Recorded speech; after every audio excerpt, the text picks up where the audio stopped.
تعالیٰ نے جو باتیں اللہ کے نبی صلی اللہ علیہ وسلم کے ذریعے ہم تک پہنچ گئیں وہ ساری باتیں سچی ہیں۔ اس بات کا یقین ہمارے دل کے اندر پیدا ہو جائے،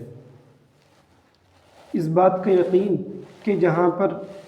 ہماری نظریں یہ سوچیں کہ یہاں کوئی راستہ نہیں نکل سکتا بچنے کا، تو اللہ تبارک و تعالیٰ ایسی ذات ہے کہ وہاں پر بچنے کا راستہ نکال دے۔ بظاہر نظر نہیں آ رہا، حضرت موسیٰ علیہ السلام جا رہے ہیں، ان کے پیچھے فرعون کا لشکر ہے، موت پیچھا کر رہی ہے، آگے سمندر ہے، آگے نہیں جا سکتے، لیکن اللہ تبارک و تعالیٰ کی ذات عالی کا یقین ایسا تھا کہ اللہ میرے ساتھ ہے۔ بظاہر نظر نہیں آ رہا کہ سمندر میں کس طرح سے گزرا جائے، اگر پاؤں ڈالیں گے تو دریا پانی کے اندر ڈبونے کی صفت ہے۔ اللہ تبارک و تعالیٰ نے ایسی صورتحال میں بھی راستہ نکال کر دکھلا دیا کہ پانی کے اوپر بارہ راستے بنا دیے۔ اب فرعون آیا اور وہ سمجھ رہا ہے کہ یہاں راستہ ہے، تو اللہ تبارک و تعالیٰ نے انہی راستوں کو موت کے نقشوں میں جن راستوں کو زندگی کا نقشہ بنایا تھا، انہی راستوں کو موت کا نقشہ بنا دیا، اور انہی راستوں سے حضرت موسیٰ علیہ السلام کو بچایا، اور انہی راستوں کے ذریعے فرعون کو ہلاک کر دیا۔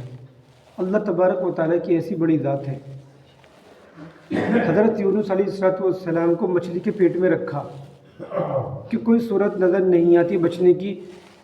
ہماری نظریں یہ سوچیں گی، ہماری عقلیں یہ گمان کریں گی کہ انسان بچ نہیں سکتا، اگر انسان کو کسی مچھلی نے نگل لیا تو انسان بچ نہیں سکتا، اس کے بچنے کی کوئی صورت نہیں، لیکن اللہ تبارک و تعالیٰ ایسی ذات ہے کہ حضرت یونس علیہ السلام کو مچھلی کے پیٹ میں زندہ رکھا، موت کے نقشے میں رکھتے ہوئے زندگی دے کر دکھلا دی کہ تم اپنی عقلوں کو نہ چلاؤ، ہماری ایسی قدرت ہے کہ ہم راستوں کو کھول دیں گے تمہارے لیے پریشانیوں میں، اگر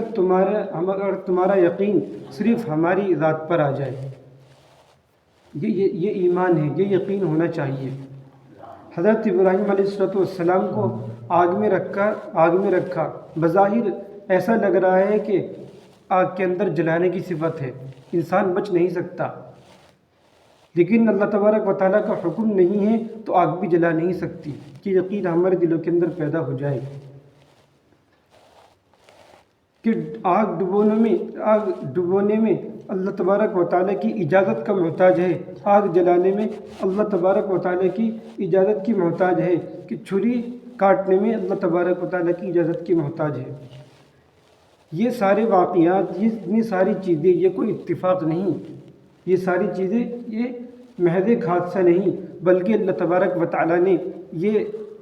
ہماری عبرت کے لیے کہ تم دیکھ لو، تمہاری نظریں یہ نہ سوچیں کہ آگ کے اندر جلانے کی صفت ہے،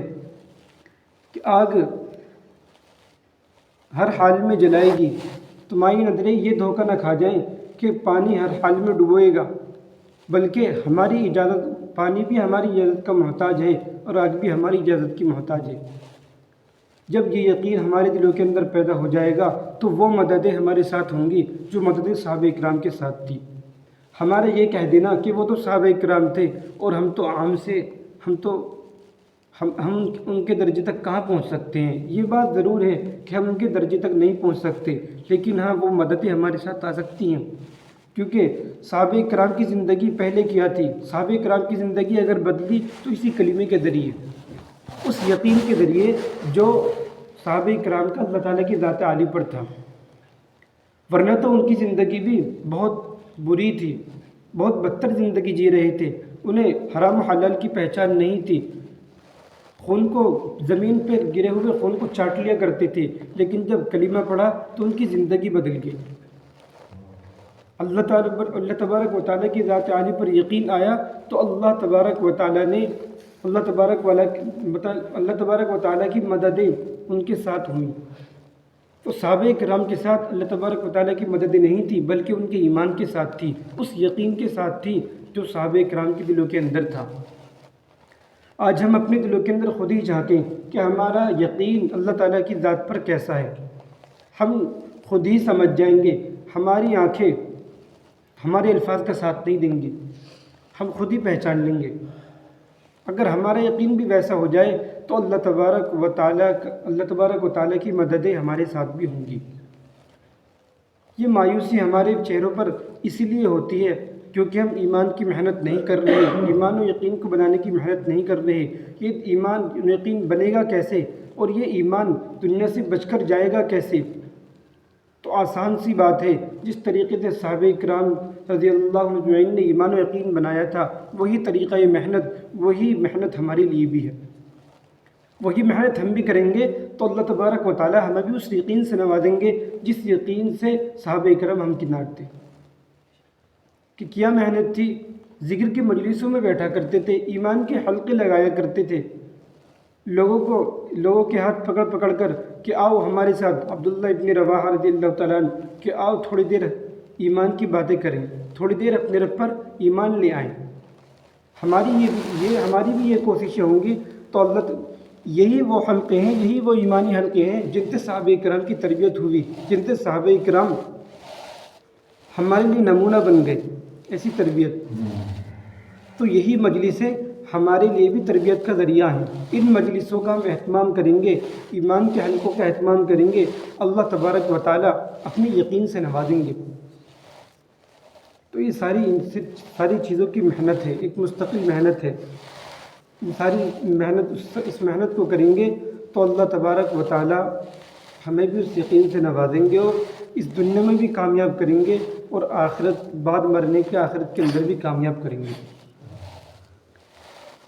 تو اس لیے کریں گے نا سبھی ساتھی انشاءاللہ۔ اللہ تعالیٰ ہم سب کو اللہ تبارک اپنی ذات عالی کا یقین نصیب فرمائے، ان ساری باتوں پر عمل کرنے کی توفیق عطا فرمائے۔ سبحان اللہ